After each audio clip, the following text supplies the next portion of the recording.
So my classmate who attained the rank of Brigadier General in the United States Air Force Reserve, the ranks of which he has served for more than 25 years as a chaplain endorsed by the Archdiocese of the Military, Father Richard Erikson, thanks for being with us. Always great to see you. My pleasure, Bishop. Love your visits.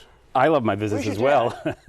How's your dad? Is he doing well? He's doing well. Yeah, with him today, and he sends his regards. Yeah, my favorite veteran. Yeah. Mine too, actually. Yeah. No offense. He's older and more experienced than you. He is. Yep. No, seriously, great to have you. And with Veterans Day approaching, which was originally known as Armistice Day, I have a little hard time with that. It's a tongue twister. Speaking of veterans, you being one, can you tell us about coming from a family of 3 generations of military service, how important that is in your own personal life? Yeah, absolutely. It's, I am the man my parents made me to be. My mother was a very devout Catholic. My father loves this country to the core of his being. Growing up here in Watertown, he taught me that I should love my country and serve my country in some way.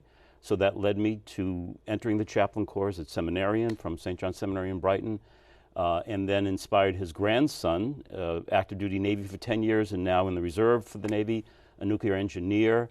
So it's father, son, and grandson, and I'm the underachiever of them all. That's great. So it's a significant part of your life and your priesthood too. Absolutely, because of your work as a chaplain. They call it a call within a call. A call within a call, makes sense, yeah. Now, while Veterans Day is a bit different than Memorial Day, your service in the military must have allowed you to see an incredible amount of sacrifice, some paying the ultimate sacrifice. Can you tell us about that? Absolutely. As we honor our veterans? Yes.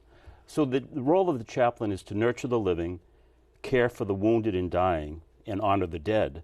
So especially when I was in Iraq, I was in the medical tent, I was the medical group chaplain, and saw and accompanied soldiers to heaven, saw the sacrifice they paid in their life. Most recently when we had Hurricane Ian in September, I was in Florida at the time, and I remember being back in Guam. We had typhoons in Guam, and the pilots would leave the island with the jets, so the jets wouldn't get harmed, but they would leave their spouses and children behind. So the sacrifices of our military are astronomical. And it's in a their sacrifice families. that extends to family too. Absolutely, yeah. So it's important work, and of course, there aren't as many priests as there used to be. Right. So it's a great challenge, I think, or it must be, for Archbishop Broglio and the Archdiocese of Military Services to provide the care to Catholics in particular who serve in the military. How do we deal with this? Yeah. Well, we deal with making the most of what we have and doing the best we can to get great new priests to join the military. So Archbishop Broglio has the responsibility of providing priests to all the different services, and then the military has the responsibility of resourcing the needs for every single troop, and they spread the Catholic priests widely throughout the country, throughout the world.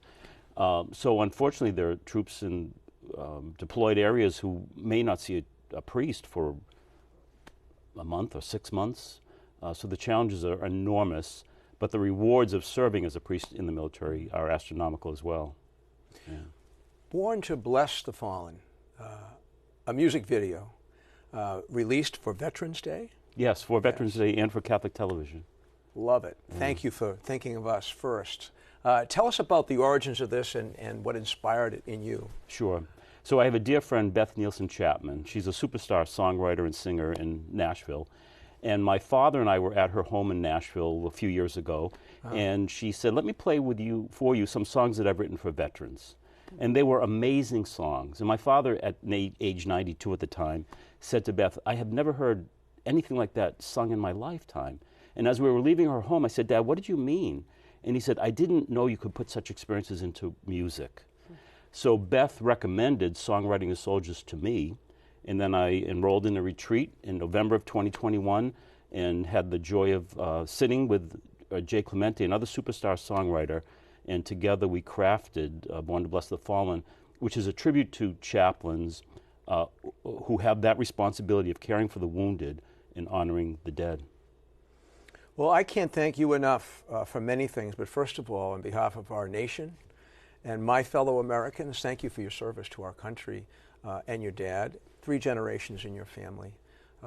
We need good chaplains, obviously, to carry and accompany, as you say, our military, our servicemen and women. So thank you for your service. And thanks, Father Rich, as my classmate, for your devotion to Catholic TV, your willingness to come in and celebrate the TV Mass with some frequency, even though you're not living in the area now. We really are grateful for your help, and it's always wonderful to see you. My pleasure. I've been celebrating the TV Mass now for 35 years. Holy God, we praise that. We do. I'm going to keep doing alive that long. I'm going to keep on doing it until I get it right. I hope you do get it right someday. No, you get it right every time. Thank you so much. Thanks. And happy Veterans Day to you.